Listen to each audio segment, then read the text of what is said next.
नमस्कार, मेरा नाम पूजा पुनेठा है और समर्पण में आप सभी का फिर से स्वागत है।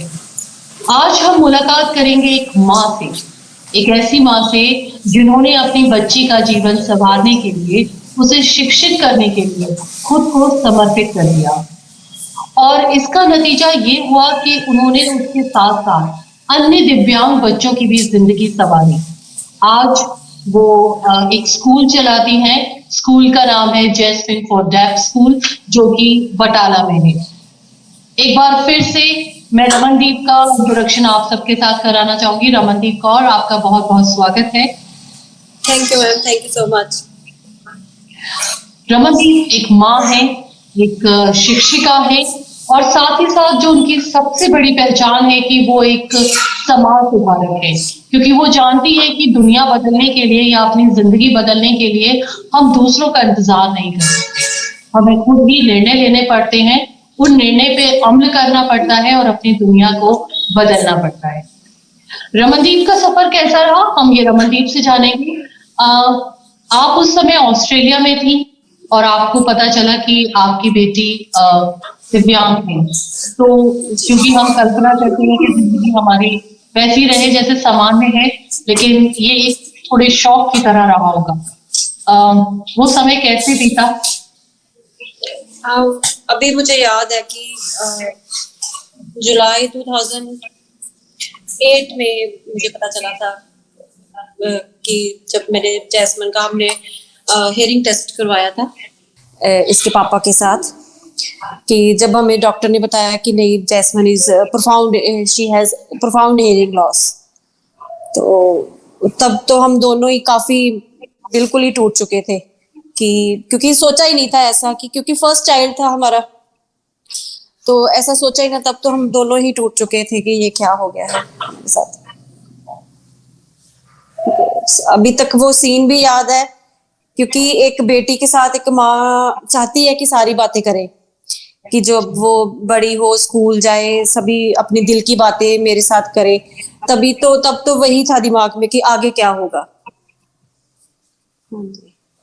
रमनदीप जी, आप उस समय ऑस्ट्रेलिया में थी और हम भारतीयों का मानना है कि कहीं ना कहीं ऑस्ट्रेलिया का एजुकेशन सिस्टम इसमें बहुत आगे है, बहुत सक्षम है। तो उन्होंने किस तरीके से सपोर्ट किया या आपको वहां से क्या मदद मिली? हाँ जी, एक्चुअली जब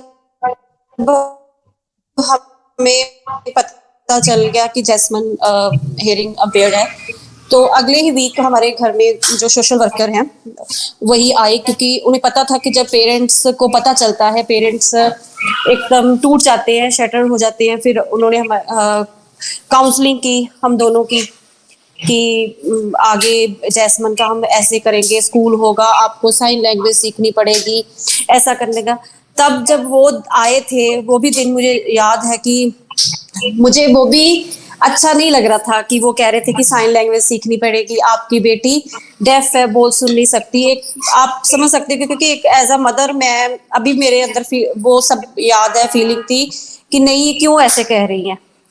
बट ये था कि वहां पर रहकर मुझे जो मैंने सीखा है वहां पर रहकर किया है, क्योंकि जो गाइडेंस वहां पर मुझे डॉक्टर्स ने और टीचर्स ने दी है, वही गाइडेंस मैं कंटिन्यू अभी तक कर रही हूँ। वैसे ही काफी अच्छा इसके था बाद एज कंपैरेटिवली यहाँ से।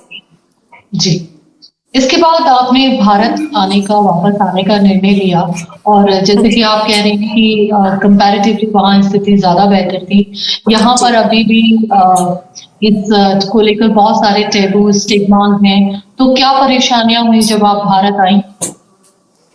मेन प्रॉब्लम यहाँ आकर थी स्कूल की, कि आगे जैस्मिन का स्कूल कौन सा होगा, कहाँ जाएगी, अभी क्या करूंगी, क्योंकि फिर भी एक ना था कि एक स्पेशल स्कूल हो, क्योंकि एज कंपैरेटिवली अगर हम देखें, जो नॉर्मल स्कूल है, बट जो स्पेशल स्कूल है, ये भी है कि हाँ, नॉर्मल स्कूल्स में फैसिलिटीज भी नहीं है, क्योंकि उनके पास स्पेशल टीचर्स नहीं है पंजाब में। जी। बट फिर मुझे सा कि एक स्पेशल स्कूल मुझे ढूंढना है जो हेयरिंग अम्पेयर्ड स्कूल हो, क्योंकि स्पेशल में भी काफी कैटेगरीज है। जैस्मिन जैसे हेयरिंग इम्पेयर्ड है, ब्लाइंड होते हैं, एमआर, ऑटिस्टिक, ऑटिज्म, इसलिए सारे स्कूल अलग अलग होते हैं। तो मेन हमारा मकसद था कि एक स्कूल मिले हमें जिसमें जैस्मिन अपनी स्टडी कंटिन्यू कर सके, और मेन वो हम दोनों को ही काफी फेस करना पड़ा स्कूल ढूंढने के लिए। तो ये स्कूल ढूंढने की जद्दोजहद जो रही, उसके बाद क्या आपको एक ऐसा स्कूल मिला जहाँ पे जैस्मीन अच्छे से पढ़ाई कर सके, बिना किसी डिस्क्रिमिनेशन के उसे वैसे ही ट्रीट किया जाए जैसे कि नॉर्मली सभी बच्चों को ट्रीट किया जाता है? हाँ जी, मैं और मेरे हस्बैंड दोनों ही काफी सारा पंजाब घूम घाम कर, हमारे नियर अमृतसर है जो 30 to 35 किलोमीटर है यहाँ से, मेरे बटाला से। वहां पे है पिंगलवाड़ा, आपने सुना होगा पिंगलवाड़ा, काफी बड़ा है। पिंगलवाड़े के अंडर स्कूल आता है भगत Puran Singh school for def. तो वहां गई, वहां का एनवायरनमेंट देखा, वहां के टीचर्स देखे जो स्कूल चलाते हैं, सरदार आरपी सिंह, उनसे मिली। वो स्कूल मुझे लगा कि हाँ कहीं ना कहीं यही स्कूल है कि जहाँ जैस्मिन अपनी आगे की एजुकेशन ले सकती है। तो फिर मैं वहीं पे इसकी एडमिशन करवा दी थी। एक वही स्कूल मुझे मिला कि वहां पे काफी अच्छे तरीके से बच्चों को करवा रहे थे जो मैं चाहती थी। जी। तो इसके बाद आपने खुद भी निर्णय लिया कि आप भी ऐसे बच्चों को पढ़ाएंगे, इसके लिए आपने साइन लैंग्वेज सीखी, बकायदा एक स्कूल खोला है छोटा सा, जैस्मिन फॉर डेफ। तो ये वाला सफर कैसा रहा? क्योंकि कभी अभी आपके साथ बहुत सारे बच्चे जुड़े हुए हैं जिन्हें आप सक्षम बना रहे हैं। हाँ जी, एक्चुअली साइन लैंग्वेज तो मैंने जब से जैस्मिन का मुझे पता चला था कि जैस्मिन हेयरिंग इम्पेयर्ड है, क्योंकि इतनी भी हम दोनों नहीं थे कि हमने एकदम से उस चीज को एक्सेप्ट कर लिया कि जैस्मिन डेफ है। टाइम लगा, दोनों को टाइम लगा उस चीज से निकलने के लिए। फिर उसके बाद मैंने तभी से स्टार्ट कर दी थी साइन लैंग्वेज, क्योंकि मैं चाहती थी कि जैस्मिन के साथ मैंने कम्युनिकेशन करनी है, कि इसके साथ जो बातें, इसकी जो दिल की बातें हैं मैं समझना चाहती हूँ, जो वो मुझे समझाना चाहती हूँ कि मुझे पता चल जाए। वहां पर इसके स्कूल मैंने ज्वाइन कर लिया था, पेरेंट्स क्लास होती थी वहां पे। यहाँ पर आकर भी मैंने जब जैस्मिन की एडमिशन करवाई भगतपुरन स्कूल फॉर डेफ, वहां भी मैंने स्कूल ज्वाइन कर लिया साइन लैंग्वेज सीखने के लिए। फिर वहां से मुझे ऑफर आया कि आपको साइन लैंग्वेज आती है तो आप टीच कराओ, क्योंकि एज अ पेरेंट मेरी ऑलरेडी एक हो रहा था कि हाँ मैं करवा सकती हूँ बच्चों को, इतनी मेरे में काबिलियत थी। पहले डर था कि मैं करवा लूंगी, क्योंकि पहले तो मैं सिर्फ जैस्मिन को करवाती थी, अब मैं पूरी जो 15 बच्चों की क्लास है मैं उनको को करवा पाऊंगी। फिर वहां से मेरा सफर स्टार्ट हुआ, मैंने क्लासेस लेनी स्टार्ट की। ये कंटिन्यू 2 ईयर तक मैंने वहां पर टीच किया, और जैस्मिन कंटिन्यू 2 ईयर वहां पढ़ती रही। मैं अप डाउन करती थी डेली जैस्मिन को लेकर।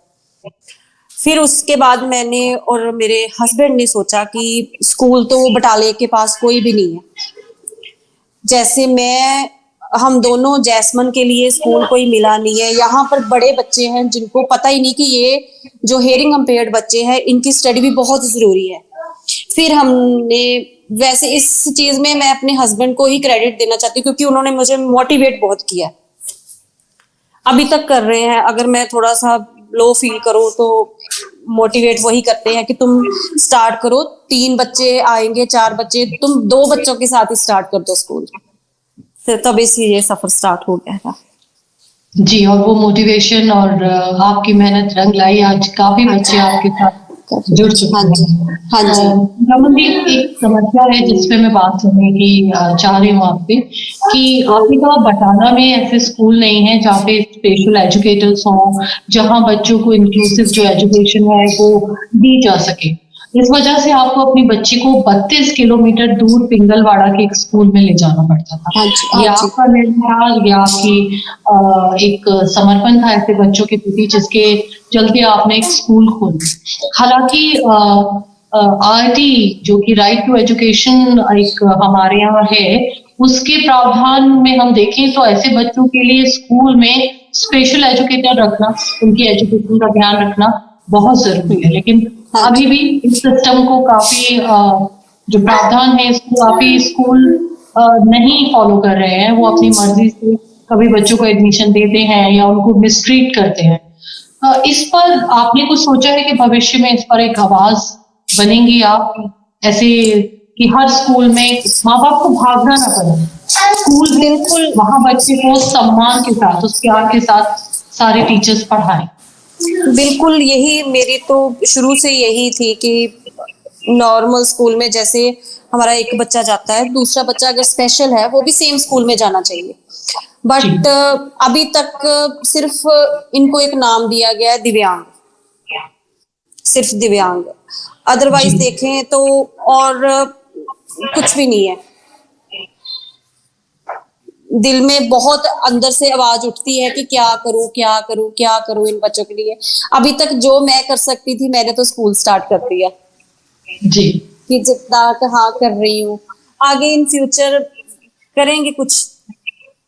जी जरूर। और हाँ हमारी दुआ है कि आप जरूर वो हाँ आवाज जी। बने कि हर बच्चा उसके साथ जुड़ सके और उसे वो। अभी अभी भी पंजाब, अगर मैं पंजाब की बात करूं, बहुत बच्चे हैं जो घर में बैठे हुए हैं क्योंकि अवेयरनेस नहीं है कि ये बच्चे भी पढ़ सकते हैं। बहुत बच्चे हैं कि जी जिनको पेरेंट्स को नहीं पता। पहली बात तो पेरेंट्स एक्सेप्ट नहीं करते कि हमारे बच्चे में कोई कमी है। अगर वो स्टेप हम एक्सेप्ट कर ले तो वही सबसे बड़ी बात है। जैस्मिन जी, माफ कीजिएगा, रमनदीप जी, आपने साइन लैंग्वेज सीखी, इन बच्चों को पढ़ाने के तरीके सीखे। एक नॉर्मल बच्चे को पढ़ाते हैं तो हम लोग वही टेक्निक, वही स्किल्स यूज करते हैं। क्या इन बच्चों को पढ़ाने में थोड़ी मुश्किल आती है? किस चीज की ज्यादा जरूरत है? हाँ जी मैम, काफी मुश्किल आती है क्योंकि मेन इनका है साइन लैंग्वेज। जी साइन लैंग्वेज के थ्रू ही हमने सारी एजुकेशन इनको देनी है, क्योंकि नॉर्मल बच्चे को हम एक बार समझा देंगे, दो बार समझा देंगे, वो समझ जाएगा। वैसे भी जो उनके आसपास हो रहा है कि वो उस चीज को ज्यादा अंदर से डेवलप हो जाते हैं। इन बच्चों के लिए फिर वीडियो दिखाकर, पिक्चर्स दिखाकर, वो एक्ट कर कर, कई बार जो स्टोरी है, जैसे आप थर्स्टी क्रो लो, वो थर्स्टी क्रो पहले पिक्चर दिखाएंगे, फिर वीडियो दिखाएंगे, फिर क्लास में वो एक्ट कर कर दिखाएंगे कि तुम ये हो, तुम ये हो, ये एक पॉट है। वो सारा एक्ट करके फिर इनके ब्रेन में अच्छे से बैठ जाता है। एक काफी टफ है, काफी मुश्किल है, कोई इजी टास्क नहीं है, बट फिर भी ये है कि मजा आता है। जी। रमनदीप, आप हमें इन बच्चों के बारे में कुछ बताएं, जितने भी बच्चे आपके यहाँ पढ़ते हैं, तो कैसा रहा जब आपने स्कूल खोला था, और अब बहुत सारे परिवर्तन होंगे, वो पढ़ पाते हैं, खुद से अपने काम कर पाते हैं, साइन लैंग्वेज उन्हें आ गई, अपनी भावनाएं व्यक्त कर पाते हैं, तो इस बारे में हमें बहुत मजा आता है मैम जब आप बातें करते हैं फ्रेंड्स दोनों बैठकर, उनको देखने पे, जब वो अपनी बातें अपनी फ्रेंड्स की करते हैं, जब खुद की, अपनी फैमिली की, मदर की, मुझे तो बहुत अच्छा लगता है कि जब, क्योंकि मैं अंडरस्टैंड कर रही होती हूँ कि क्या आपस में बातें कर रही है। अगर एक फ्रेंड दूसरी फ्रेंड से नाराज हो गई है, वो दूसरी फ्रेंड को बताती है कि मैं नाराज हूँ। इनको अपना बर्थडे, अपना एवरीथिंग को अब पता है कि मेरा बर्थडे आने वाला है, मेरी फ्रेंड का, मेरे फादर मदर का, सबका पता है कि अगर मैं किसी पार्टी में जा रहा हूँ, मैंने ये ड्रेस लेनी है, मैंने इस कलर की ड्रेस लेनी है। तो ये सब चीजें देख के मुझे भी खुशी होती है और पेरेंट्स को भी खुशी होती है। तो मुझे लगता है कि हाँ, मैंने जब स्टार्ट किया था 3 बच्चों के साथ, तब पहले दिन का सीन भी मुझे याद है कि बहुत घबराहट हुई थी कि मैं कर पाऊंगी। बट अब वो बच्चे देखूं तो मुझे बड़ा अच्छा लगता है। जी बिल्कुल अच्छा लगता है जब बच्चे जिस मकसद के लिए आपके पास आए हैं वो उसको पा पा रहे हैं। हाँ जी। रमनदीप जी, एक बात बताएं, आप पढ़ा रही हैं, यानी कि पढ़ाने तक उन बच्चों की आप मदद कर सकती हैं, लेकिन वो उतना मतलब एक तरीके से सीमित है। पढ़ाई के सीमित है। बाद इनको जरूरत है जॉब की, रोजगार की। हाँ उसके लिए हम समाज कितना तैयार है, आस पड़ोस कितना तैयार है, क्या लोगों का भरोसा इन बच्चों पे हो पाता है कि हाँ ठीक है, हम हाँ इनको ये काम दे देंगे तो ये कर पाएंगे? इसके लिए एक काउंसलिंग बड़े पैमाने पे होनी चाहिए। तो उसमें तो खैर कमी है ही, लेकिन किस तरीके से समाज को जागरूक किया जाए, लोगों को बताया जाए कि एक कमी है, अगर लेकिन हाँ, कमी तो है जी मैम, क्योंकि अभी भी अगर ये 10+2 कर लेते हैं, उसके आगे ये सोचने वाली बात है कि आगे ये क्या करेंगे, कहाँ जाएंगे। कोई ना कोई तो वोकेशनल ट्रेनिंग सेंटर यहाँ पर नहीं है, होना चाहिए।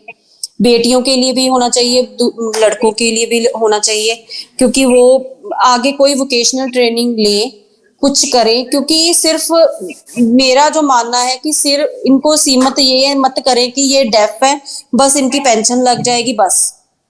ये तो गवर्नमेंट को भी कुछ ना कुछ अभी यहाँ, क्योंकि मैं अब पंजाब के बारे में बात कर सकती हूँ, मेरे मेरी अपने मैं अपनी डिस्ट्रिक्ट के बारे में बात कर सकती हूँ कि यहाँ पर कोई वोकेशनल ट्रेनिंग सेंटर नहीं है जो स्पेशल नीड बच्चों के लिए हो।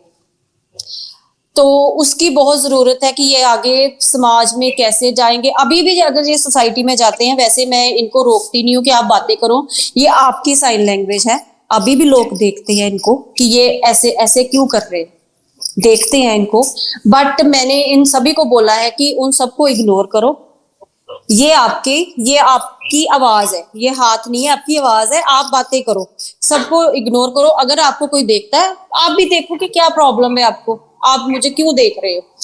ये मैंने स्टार्ट किया था जैस्मिन के साथ, अपनी बेटी के साथ। फिर मैंने ये सभी बच्चों को करा हुआ है कि बाहर जाओ, मार्केट में जाओ, कभी भी ये नहीं कहना कि हमने साइन लैंग्वेज नहीं करनी। ये आपकी लैंग्वेज है, आप बोलो।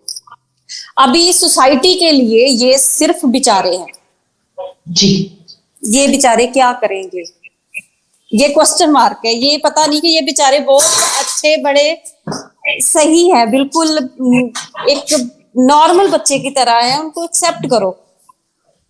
ये आई डोंट नो कब चेंज आएगा। मैंने तो, हम पूरी कोशिश कर रहे हैं, पर चेंजेस आने चाहिए। जी।